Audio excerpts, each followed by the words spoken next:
네, 안녕하세요. 조현경 논술 강사입니다. 네, 저 화면에 있는 사실 10년 전 사진이어가지고요. 근데 시간의 흐름만큼 제가 또 많은 경력을 쌓아가지고 우리 학생들을 많이 이제 합격을 시켰거든요. 오늘 그 노하우에 대해서 좀 말씀을 드리려고 합니다. 저희가 이제 개괄적인 얘기, 상위권 얘기, 중위권 얘기, 인서울 얘기 이렇게 분담을 해서 얘기를 진행하고 있어서 저는 오늘 중위권에 해당되는 학교들을 좀 말씀드리려고 합니다. 그래서 경회, 건동, 홍숙, 세숭 이렇게 이제 두 개 합 4, 5에 해당되는 학교들이거든요. 그 통합 수능 시대가 되면서부터는 사실 문과 학생들에게 현실적인 등급이 두 개 합 4, 5라고 생각을 합니다. 그래서 가장 많은 분들이 좀 주목하실 등급대가 아닌가 이렇게 생각이 좀 들거든요. 그래서 오늘은 요 학교 위주로 제가 한 20분 가량 말씀을 드리도록 하겠습니다. 이렇게 진행을 할게요. 전형 방식에 대한 안내를 좀 드리고, 그리고 지원 전략 말씀드리고, 그리고 나서 7월 이후의 학습 방식 이렇게 말씀을 드리도록 하겠습니다. 자, 먼저 논술 전형 방식입니다. 네, 여기 지금 화면 잘 보이시나요? 네, 제가 좀 되도록 포인트는 좀 키워가지고 해놓긴 했는데요. 구두로 좀 말씀을 드리면 잘 이제 따라오실 수 있으실 것 같습니다. 경희대 그리고 건대 그리고 동국대 그리고 숙대 세종대 이렇게 요 학교들은 최저 조건이 두 개 합 5인 거 보이시죠? 그 중에서도 경희대랑 건대 같은 경우에는 우리가 이 학교에 기대하는 최저보다도 조금 낮은 느낌이 있죠. 그래서 좀 인기가 많은 편입니다. 그래서 경쟁률이 조금 높은 편이에요. 그래서 지원을 하실 때 그 부분을 좀 신경을 쓰셔야 됩니다. 경희대하고 건대의 경우에는 그래서 경쟁률이 조금 있다. 요거를 가장 유념하셔야 될 부분일 것 같고요. 그다음에 외대하고 숭실대 요 두 학교가 두 개 합 4인 거 보이시나요? 네. 외대는 두 개 합 4이라는 게 이제 경희대나 건대에 비해서 상대적으로 그럴 수 있겠다라는 좀 생각이 드는데 숭실대 두 개 합 4가 좀 상대적으로 의아하다라고 생각하실 수도 있을 것 같아요. 근데 그런 게 경쟁률에 고스란히 반영이 돼서 숭실대 경쟁률은 꽤 낮은 편입니다. 그 저희들이 드린 자료 여기에 보시면 이제 각 학교별로 경쟁률도 좀 나와 있거든요. 근데 거기서 보시면 아시겠지만 숭실대는 수년째 죄송합니다. 숭실대는 수년째 실질 경쟁률을 발표하지 않아요. 더 정확히는 발표할 수 없는 거죠. 실질 경쟁률이 10대 1을 넘어서지 않는 학교들은 대체로 좀 발표를 못 하거든요. 왜냐하면 그 인기의 척도가 곧 학교에 대한 인지, 그런 어떤 브랜드 가치 이런 게도 영향을 미치기 때문에 그래서 숭실대 같은 경우가 잘만 활용하면 좀 합격률이 높은 편입니다. 그거를 좀 유념하시면 좋을 것 같고요. 다만 숭실대는 여기 보이는 것처럼 교과 반영 비율이 꽤 높은 편입니다. 교과가 40% 들어가거든요. 그래서 내신 국영수사 평점 5, 6, 7 정도에 해당되는 학생들한테는 좀 비추인 학교 이렇게 보시면 좋을 것 같아요. 그 이제 내신도 좀 고려해야 되고 논술 실력도 고려해야 되고 최저도 고려해야 되잖아요. 근데 여기에 언급된 학교들 중에서는 숭실대를 제외하고 대부분의 학교는 7, 8, 9등급이 아닌 이상 내신 때문에 감점되는 것은 거의 없다고 보시면 되거든요. 근데 이 중에서 내신을 좀 고려해야 되는 학교는 숭실대 이 정도 보시면 될 것 같고요. 그다음에 또 다른 특징을 좀 주목해 보셔야 될 학교는 경희대랑 건대랑 그리고 숭실대 이 학교들 중에 경영 경제 상경 계열은 인문수리가 들어간다는 점입니다. 그래서 경희대 건대 숭실대의 경영 경제 쪽에 지원하려고 하는 학생은 인문수리에 대한 대비가 좀 필요합니다. 그런데 여기서 더 유의해야 될 점은 경희대인데요. 경희대는 제가 여기 특징에 인문 외에 다 인문수리 출제라고 써놨죠. 경희대는 서울 캠퍼스로 제가 한정해서 좀 말씀을 드리면 여기 문사철이라고 제시를 해놨는데 국문과, 영문과, 사학과, 철학과 요 네 개를 제외하고는 다 수리 논술이 들어갑니다. 그래서 언론 정보를 가려고 해도 인문수리를 준비해야 되고 또 정치 외교를 가려고 해도 인문수리를 준비해야 됩니다. 그래서 경희대를 지원할 때는 대단히 유의를 하셔야 되고요. 그런데 이제 경희대 인문수리 문제 자체가 그렇게 난이도가 높지는 않아서 이제 5, 6등급 수능에서 수학이 5, 6등급에 해당되는 학생한테는 권하지 않고요. 그리고 1, 2, 3등급인 학생 뭐 당연히 지원해도 되고요. 4등급인 학생들이 가장 애매하거든요. 이 학생들은 학교 홈페이지에 들어가서 기출문제를 좀 다운받아 보시면 똑같은 4등급이라고 하더라도 문제가 어렵지 않게 나오기 때문에 풀 수 있는 학생들이 있습니다. 그 학생들은 좀 도전해 보라고 얘기하는 편이에요. 왜냐하면 수리 논술이 들어간다는 것 자체가 학생들한테 좀 불안감을 주기 때문에 경쟁률이 상대적으로 낮거든요. 그래서 똑같은 4등급이라도 기출문제를 풀어보고 좀 해볼 만하다라고 생각이 드는 학생이라면 저는 좀 과감히 경희대 그 수리 논술에 들어가는 인문을 제외한 사회 상경도 좀 도전을 해봐라. 이렇게 좀 안내를 하는 편입니다. 그리고 또 특징적인 면을 이제 같이 얘기할 수 있는 학교는 외대인데요. 외대 같은 경우에는 인문하고 사회로 나눕니다. 근데 상경은 사회 안에 귀속된다고 보시면 되고요. 인문인 경우에는 영어 제시문이 하나 들어가는 게 포인트이고요. 그리고 사회 상경 같은 경우에는 자료 해석이 들어가는 게 핵심입니다. 근데 영어 제시문 난이도는 높지 않아요.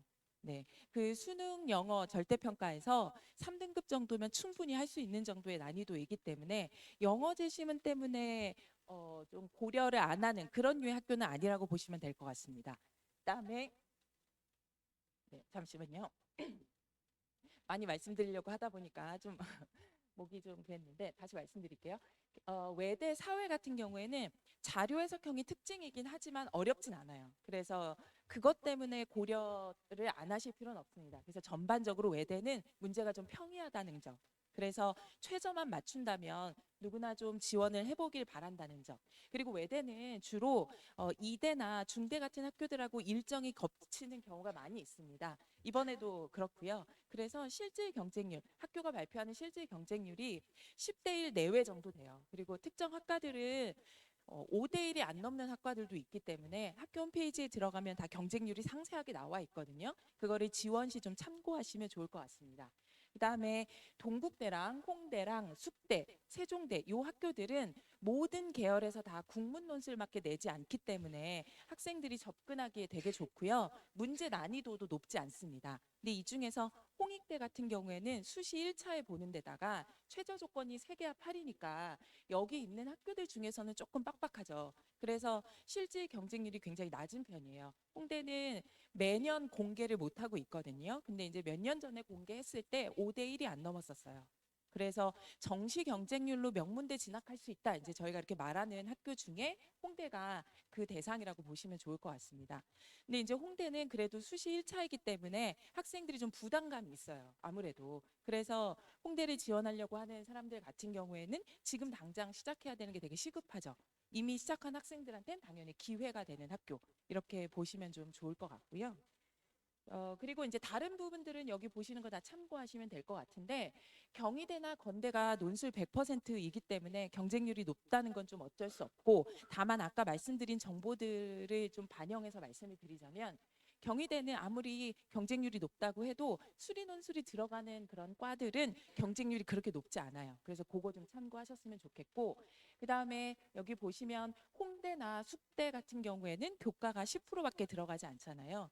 그래서 사실상 6등급도 합격하는 경우가 아주 많이 있습니다. 그래서 4, 5, 6이 보통 논술에 많이 집중하는 등급대이기 때문에 내신의 실질 반영률이 낮다는 것을 적극적으로 좀 활용을 하셨으면 좋겠습니다. 그다음에 또 다른 부분 하나 더 보여드리도록 할게요. 이제 이렇게 말씀드린 정보들을 반영해서 실제 어떻게 지원할 것인가의 예시를 제가 좀 만들어 봤습니다.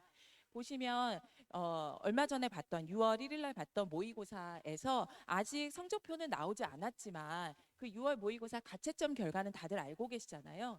거기에서 2개 합 5를 받았다는 것으로 좀 예상이 된다. 그리고 수학은 4등급 정도 이하로 예상이 된다. 그리고 내신은 3.5 이하이다. 이 학생한테 제가 좀 제안을 하는 적정학교는 당연히도 경희대 인문, 수리논술이 안 들어가는, 그다음에 수리논술이 안 들어가는 건대 인문사의 원, 그리고 숙대는 인문과 의류 모두 다 인문 논술만 들어가기 때문에 숙대, 그리고 세종대 이렇게 좀 제안을 많이 합니다. 그리고 보통은 요즘에는 이제 요 정도 되는 학생이라면 내신 3.5를 넘어가는 학생이라고 한다면 사실상 교과나 종합은 쓸 수 없기 때문에 육론수를 쓸 수밖에 없거든요. 그래서 요 학생들에게는 소신 상향과 안정까지 다 안내를 하는 편이죠. 그래서 안정이라고 할 경우에는 두 개합 5를 육모에 맞췄다 하더라도 수능에서 꼭 그거를 맞춘다는 보장이 있는 건 아니기 때문에 그 불안감에 안정을 한두 개 정도 쓸 수밖에 없거든요. 그거는 두 개합 7에 해당되는 요 여대들 중에서 생각하시면 될 것 같고요. 그리고 제가 여기서 별표를 해놓은 학교들은 다 논술 100인 학교들이니까 내신이 제가 3.5 이하라고 말씀을 드렸는데 3.5에서 9등급까지 해당되는 학생들 중에서 7등급이 벗어나는 학생들은 저 별표 위주의 학교로 이제 지원을 하셔야 되겠죠. 그리고 저기 스페이드 표시가 되어 있는 숭실대 인문은 아까 말씀드린 것처럼 5등급 이하는 되도록 비추라고 얘기를 했으니까 3.5에서 5.0에 해당되는 학생들은 지원을 하되 그렇지 않은 학생들은 지원을 안 하면 되는 방식. 요렇게 이제 원서 전략을 세우시면 될 것 같습니다. 그리고 두 번째 예시도 한번 봐주세요. 아까는 이제 두 개합 5에 해당되는 학생이었는데 이번에는 두 개합 4에 해당되는 대신 수학은 3등급에 해당되기 때문에 수리논술을 지원하는 데 있어서는 조금 저항이 없는 학생들, 이 학생들에게 이제 적정은 외대나 홍대, 두 개합 4나 세 개합 8에 해당되겠죠. 근데 아까 두 개합 4에 해당되는 숭실대도 있는데 그걸 제가 제한하지 않은 이유는 이 학생은 내신 5등급에 해당되는 학생이기 때문이죠. 이렇게 이제 아까 말씀드렸던 정보들을 반영해서 지원을 하시면 될 것 같아요. 그리고 이 학생의 경우에는 소신 상향으로 성대를 좀 적극 추천하는 편이죠. 왜냐하면 성대는 세계 합6이긴 하지만 그때 그 사탐을 두 개를 각각의 영역으로 인정을 해주니까 다른 학교들보다는 맞출 수 있는 가능성이 좀 있는 거죠. 그리고 또 보통 두 개 합 4구 수학이 3인 경우에는 보통 국어 3, 수학 3, 영어 2, 사탐 2인 경우가 많습니다. 이 경우에는 정시로도 사실 인서울이 가능해요. 그렇기 때문에 여기 안정으로 인서울 여대까지 쓸 필요는 없는 거죠. 그래서 이 학생은 이 정도 경희건대, 동국, 세종 요 라인을 안정으로 쓰시면 될 것 같고 적정을 외대, 홍대로 보시면 좋을 것 같습니다. 이렇게 아까 드린 정보를 토대로 해서 그 자녀에게 맞게 원서 지원을 해야 된다는 건 좀 아시겠죠? 그 다음 그럼 요런 그 제가 안내를 해서 직접 합격한 학생들의 좀 사례를 보여드리도록 하겠습니다. 이거는 이제 작년 저희 반 학생들 중에서 4, 5, 두 개 합 4, 5 맞춘 학생들 중에서 이제 후배들을 위해서 자기 정보 공개하는 것을 동의한 학생들에 한해서 좀 제공을 한 정보인데요. 여기 보시면 저 위에 이제 상위권 학생들을 제외하고 요 중간 학생들을 좀 봐주세요. 보시면 지금 여기 내신 2.76에 숭시대 1년 장학이라고 돼 있는 학생 보이십니까? 일반고 출신. 이 학생은 동대, 홍대, 숭시대 세 개나 다 합격한 거 보이시죠? 그리고 또 그 밑에 여기 수능이 지금 45233인 학생인데 이 학생 같은 경우에는 세종대, 성신여대 두 개 다 합격한 거 보이시죠? 또 여기 지금 45234에 해당되는 학생은 덕성여대, 성신여대, 서울여대 이렇게 세 개 다 합격한 거 보이시죠? 아까 말씀드렸던 그런 조건을 반영해가지고 제가 원서 상담을 다 직접 했던 학생들이고요. 그렇게 했기 때문에 다관왕이 가능했던 겁니다. 하나 정도 합격하는 거는 어쩌다 우연일 수 있는데요. 두 개, 세 개 합격한 학생들이 이렇게 많이 있다는 얘기는 이제 학생들의 표준적인 실력을 향상할 수 있는 어떤 방법이 분명히 존재한다는 얘기입니다. 그래서 그거를 좀 믿으시고 적극적으로 활용하시는 게 좋을 것 같고요. 그리고 아까 내신 반영률이 논술에서는 높지 않다고 말씀드린 게 여기서도 확인이 되죠. 내신 보시면 지금 4등급, 5등급, 6등급대인 학생들도 있잖아요. 그래서 논술은 7등급, 8등급, 9등급에서는 감점이 그래도 비교적 큰 편이지만 1등급에서 6등급까지는 등급 간 격차가 낮기 때문에 이런 일들이 가능한 거고 그리고 실제로 1등급, 2등급인 학생들은 논술 전형 지원 잘 안 하잖아요. 그렇게 생각을 하면 이게 다 가능했던 거죠. 그리고 이 자료에서 하나 더 보여드리고 싶은 건 여기 6월 학평 모의고사 등급까지 공개한 학생들 하고 비교해서 좀 봐주시면 학생들이 육모하고 비교해서 굉장히 희망 회로를 돌려가지고 수능에선 되게 올릴 거라고 생각하지만 여기 보시면 4, 5, 2, 3, 3이 그대로 유지된 거 보이시죠? 그리고 그래도 좀 상위권 학생들 중에서는 한 등급이라도 올린 학생들이 있어요. 저기 서강대 2대 붙은 학생은 2, 4, 2, 1, 1이었는데 수학이 한 등급 올라갔죠. 저 친구는 수학이 늘 4, 5등급이어가지고 논술을 안 할 수 없는 학생이었었거든요.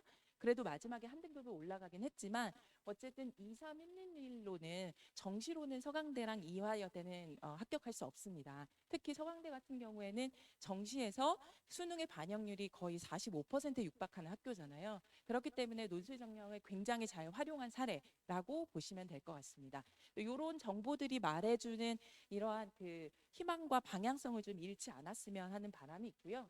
그러면 어떻게 하면 이렇게 합격할 수 있는가? 지금 7월부터 시작한다라고 했을 때 저는 이렇게 좀 제안을 많이 드려요.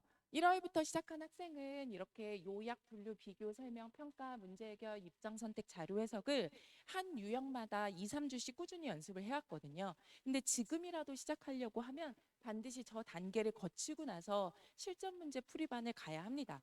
물론 기존에 시작한 학생들하고 비교해서 보면 다 힘들어 보이겠죠. 그러나 내신이 3.5가 넘어간다라고 하면 사실 논술 말고는 다른 방법이 없잖아요. 일반고 기준으로 말씀을 드렸을 때. 그래서 이거는 저는 선택이 아니고 필수라고 생각을 합니다. 그래서 6개 카드를 버리지 않으려면 지금 당장 시작을 해야 되고, 그랬을 경우에는 이렇게 빈출 유형을 마스터한 다음에 이제 기출문제 풀세트 풀기에 들어가서 각 학교별 특징을 발견하고, 그리고 자기하고 맞는 유형을 탐색도 해야 합니다. 원서를 쓰기 전까지. 원서를 9월 둘째 주에 쓰기 때문에 그 전에 좀 풀세트를 풀어봐서 똑같은 문제라고 하더라도 아까 그 합격생 자료에서 보이시면 어떤 학교는 붙었는데 어떤 학교는 떨어지는 경우들이 있잖아요. 그런 걸 보시면 아시겠지만 자기한테 맞는 유형이 있기 때문에 그거를 좀 탐색하는 기간이 필요해요. 그래서 실제로 11월 수능 전까지는 이 과정을 이제 거치는 게 되게 중요하다고 생각을 합니다. 그리고 논술은 보통 내신 3점대 이후의 학생들이 가장 많기 때문에 6논술인 경우가 거의 대다수고요. 학종의 반영 비율이 그렇게 높지 않아요, 학생들이. 그러니까 어느 학교를 쓰던 간에 모든 학교에서 다 출제하는 이 빈출 유형을 마스터하는 게 도움이 되죠.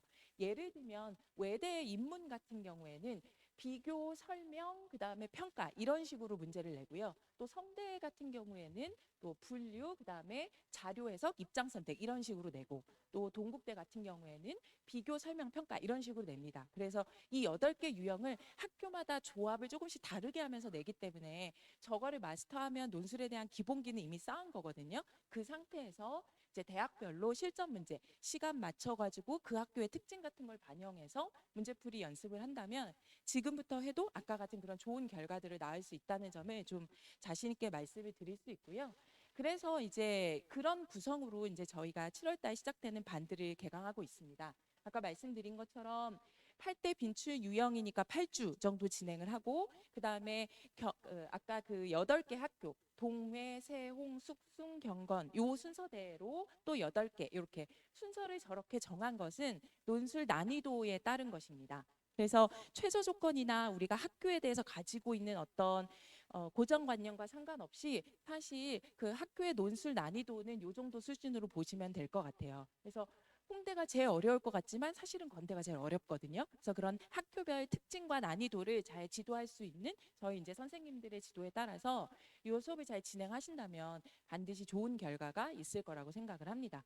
그래서 저는 이렇게 중위권대 관련해서 요 정도 이제 의견을 좀 드리려고 한 건데요. 아까 제가 요거 봐달라고 말씀드린 거는 이 안에 보시면 하나 보는 방법을 말씀드릴게요. 거기